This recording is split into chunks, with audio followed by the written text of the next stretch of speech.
friends. This is Ernest Sears Jr. with SOS Consulting Peak Performance Coaching, coming to you once again in the 13 Toxic Red Flag series. We've covered 1 through 9, and today I am in Scottsdale, and on my way back home, and on the way I thought this would be a great time for me to talk to everyone about red flag number 10. And this one has to do with someone who is not open to new ideas and new ways of seeing or experiencing the world. Again, this toxic red flag number 10 has to do with people or a person who is not open to new ideas or new ways of thinking, new ways of experiencing and seeing the world. You might imagine that a person like this has obvious issues and would impact the team in ways that are negative, and I think that is obvious, but I think I want to go into some examples, and I want to kind of get you an idea of what this person looks like, how they can impact your team, and why it's so important that you surround yourself with people that are, in fact, do not have this type of quality in them, or this type of characteristic or behavior.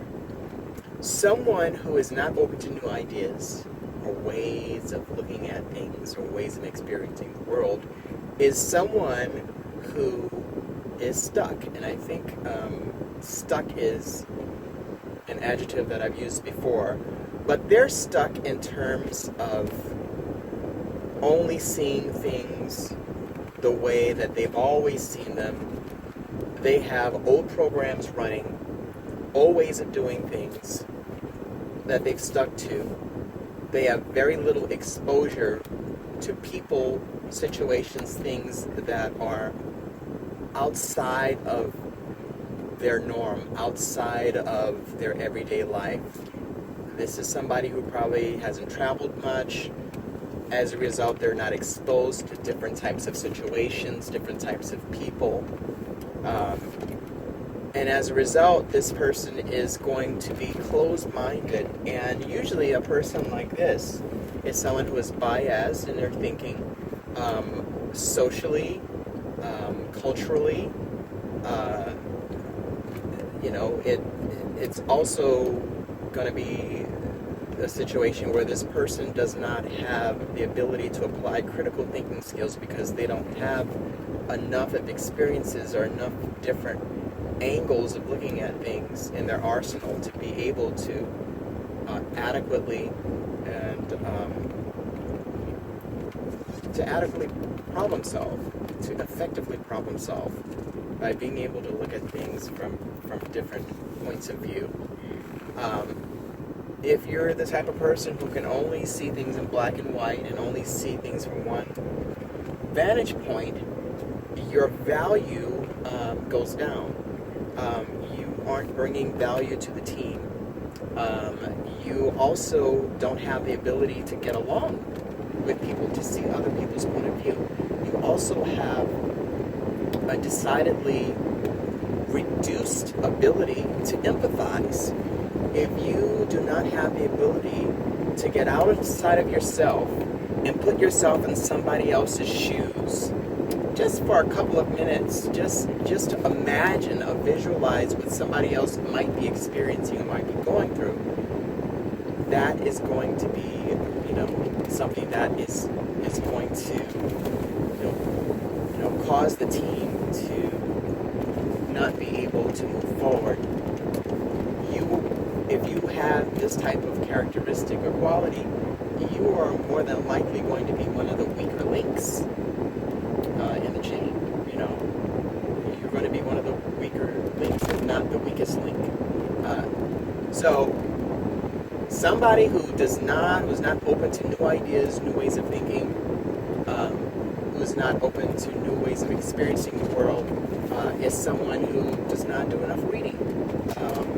If you ask them, what books have they read lately, normally the answer is going to be that they haven't read anything, or they're not going to value, picking up new knowledge, improving themselves. Maybe there's somebody that are resting on their laurels. Maybe in the past they have been forced to grow or develop, and then lately, because of a perceived sense of having arrived, right, they have not continued to improve and develop. This can be very devastating, obviously for themselves, but for those that are around them that rely on their expertise, their feedback, etc. So when you have somebody like this on your team, you certainly want to, as delicately as possible, kind of bring to their attention the importance of being able to see things from other points of view. Maybe give them an analogy, an anecdote that helps them to see the importance of being able to empathize. Maybe by showing them, drawing for them an example that's based on their own experience. I'm assuming anybody on your team or in your circle, you've known them for long enough to be able to use their own life as an example of why it's important to be able to empathize or to see things from a different point of view. When you're trying to get to someone, to get them to see things that they haven't been able to see before, examples that are drawn, analogies that are drawn from their own experience are going to be the most effective. Obviously, if they're already showing challenges or difficulty being able to see things from other people's point of view or from an angle that's different from their own, then your first example or analogy for them is going to need to be something that depicts them in the situation, depicts them as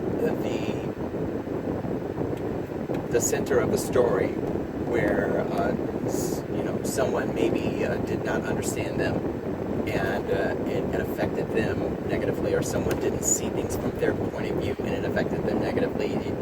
Your example, in order to sway them, is going to have to include them, because they've already shown you that they have, they don't have a really good ability to be able to empathize or to see things from someone else's point of view. So it's really, really important to surround yourself with people who do have that ability, that are open to seeing things from different points of view, different angles. I could really talk a long time about what could happen if you have someone who consistently is not able to empathize or see things from different points of view. I think this one is kind of self-explanatory, but I think in our political climate today, in the climate of this partisanship, and where people kind of get entrenched into a particular point of view, as they are today, where they're not able to be open to other points of view because they're either Republican or they're Democrat or they're GOP or they're liberal or they're conservative or they're liberal. It's like having these types of categories that you become entrenched in forces you or causes you not to be free and independent enough to be able to see the entire picture. You're missing the whole other side of the human experience if you're not able to look at other people's point of view. And of course, I don't want to just make this a political thing, because it's not just political, but that is a part of it. One of the things I don't do is speak a lot politically. I don't do a lot of that because the opportunity to offend, the opportunity to be divisive is there. And when you're building a team, you're trying to unify, and you're trying to not only make people appreciate differences, but you want them to be able to really understand at our core that we're all the same, right? That's the irony of humanity. The irony is that we're all the same, but we're different. So often we get caught in one thinking that we're all so different, and then we come up with biases as to differences and how other people's differences are worse than ours or not as good as us. That's one side. The other side is that we talk about how we're all the same and there is no need for us to treat anyone differently because we're all the same. We all have the same, born with the same cards dealt to us. We all have the same blessings. We all have the same, we all have the same opportunities, which is not the truth, right? So neither one of those in itself is good. You need to have both going on at the same time. By that I mean, we're all different, obviously, but we're all the same, which is a little less obvious. And those are 2 points of wisdom that are lost on a lot of people, especially those people that are not open to seeing things in new ways, not open to new ideas, not open.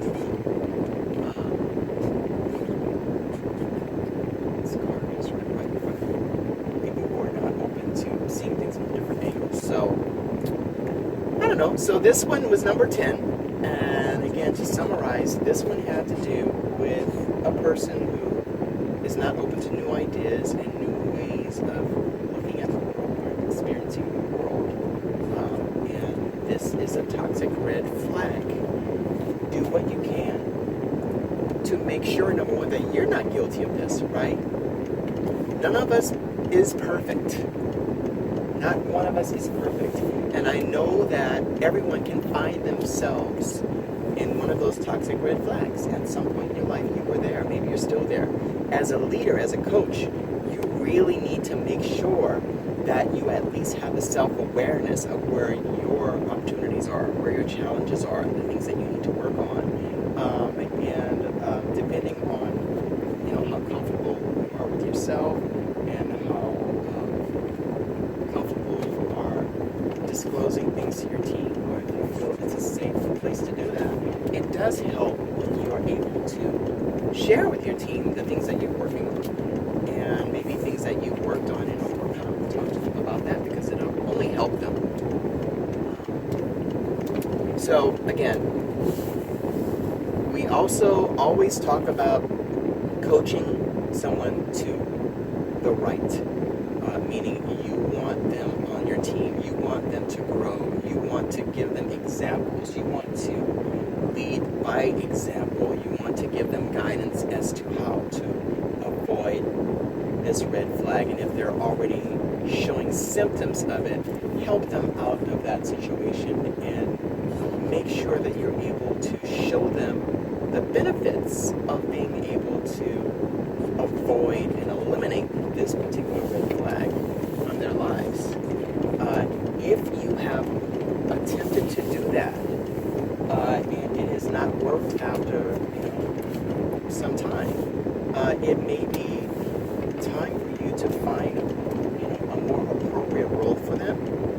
Because I can tell you right now, on a high-performing team where you have A-caliber people doing, A-caliber things and getting things done and are strategic in networking, you cannot afford to have someone on your team like this. I can tell you that right now. You're going to lose money. You're going to lose accounts. You have to coach them into a point where they understand the wisdom of avoiding this number 10 toxic flag, or you have to coach them to the left. They are going to have to, be removed from your team, from your circle. And maybe it's temporary. Maybe they'll see the light, you'll be able to get them back on the team. But you need to be the judge as to the time frame within which this needs to be done. You need to decide whether or not it has to happen today, tomorrow, next month, and you have to use your experience and discretion to approach them the right way with this. Because this is a very, very subtle toxic red flag. It's very subtle because you could have a very nice, easygoing person doesn't stir up trouble, doesn't start problems, doesn't initiate issues, and then out of the blue, something can come up and it's time to solve a problem.